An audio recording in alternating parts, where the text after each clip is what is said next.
Vince Cornell. It's a good name, Cornell, when you're wrestling for Cornell. And now this is the matchup that I've been looking forward to.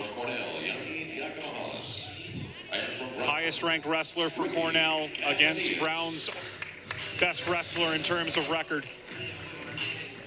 Ricky Cabanillas at 149. There's Yianni Diakomihalis, a defending NCAA champion. Lost his first match of the season, but is not someone who loses very often, if at all. And he has missed a bit of time. Diakomihalis has only wrestled 7 times, but you can see that he is an absolute force. Boy, that was fast. Yeah. Comes trying to come back crossface, wants to turn Cabanillas.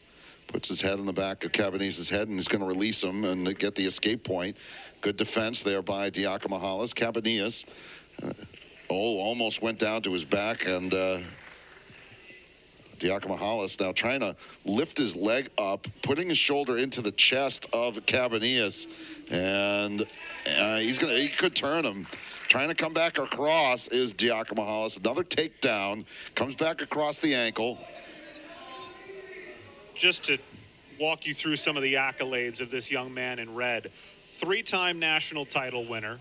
Second wrestler for Cornell to accomplish that. Kyle Dake had 4 back in 2013.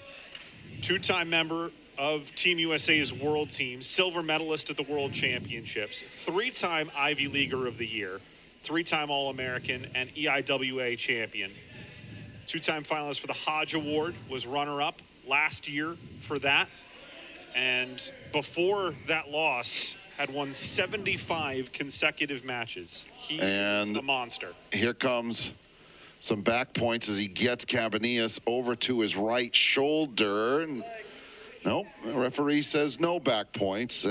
I thought it might have been close, but twice was Diakomihalis the national champion at 141, then at 149.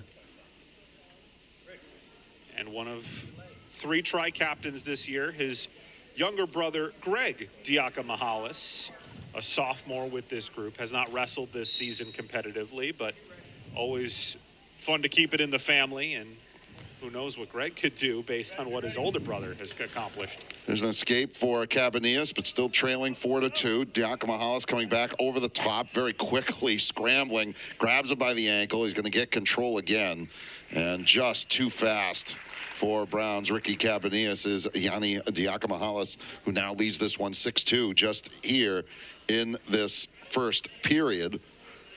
And this is an example.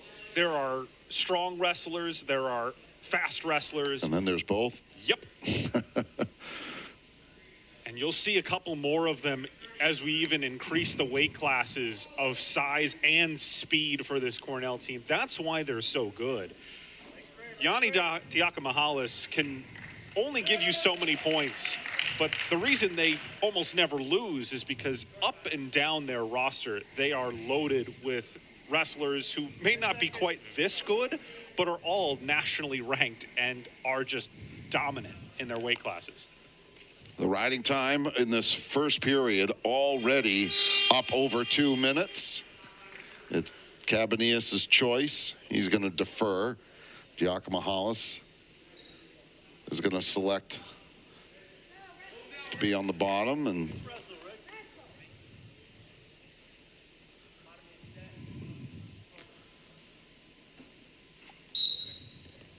Diakomihalis 37-1, 29-0, 28-0, and this season is picked up right where he left off. 75-match winning streak came to an end this season, but he continues to be one of the best in the business. And Cabanillas in a pretty good spot here. We'll see if he can get underneath. Be careful about that hand lock. Oh, Cabanillas is in trouble. Nope, they say he scrambles out of it. But just look how quickly a positive situation for Cabanillas nearly turns catastrophic against someone of this caliber. Oh boy. Yeah, getting his way back to the back. No, there's the takedown points. Diakomihalis will come back around. Cabanillas gets his belly to the mat. Again, more important at this point than giving up potential pinfall points as he trails 9-2 with about a minute left here in the second. 1 minute.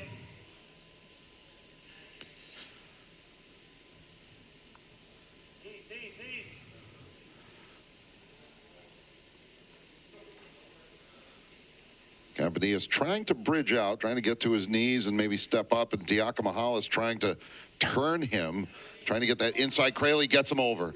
And there's going to be a couple of back points. I don't know if he had him over long enough for near fall back points, and they're going to call a stalemate perhaps. Yep, they're going to call stalling on Cabanillas. That's going to add another point to Diakomihalis' ledger here. I don't know what else Cabanillas is supposed to do. Stalling is the one thing he can do to try and keep from getting flipped over. He's been on the cusp of it a couple of times. He's got that ankle cinched in this period, winding down. And the Cornell well in control of this match with their stud at 149, leading this one 10-2 as we'll see Cabanillas with choice. But it's just not every day you get to see arguably the #1 wrestler in the country. And when you've won 3 national titles, I don't even know if it is an argument. He's a different breed. He is complete control over every single aspect of his body and at times the opponent's body too. Good mat return there from Diakomihalis, denying the escape attempt from Cabanillas. Comes back across face, does Diakomihalis, and now trying to get underneath to lock his arms and try and turn the Brown 149-pounder. Comes back over trying to grip in a half Nelson perhaps. Now he's underneath him again with riding time approaching 4 minutes.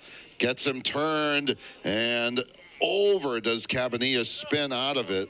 So again, no back points. Watch your leg. Cabanillas has battled as well as anyone has this season against this man. Trying to be defensive. That stall point, yes, but mightier men have tried and failed to avoid a pin against this guy. Kyle Parko lost 8-2. He's the #5 man in the country at this weight class. Caleb Benson of Virginia Tech lost 6-2. That's a great move. That was a great move by Diakomihalis, and he's going to get him turned. Just look at the positioning of the legs. He's going to try and get him to his belly. I could sense that Cabanillas is just running out of gas. Diakomihalis puts his arm up. He's saying, I'm letting go of him.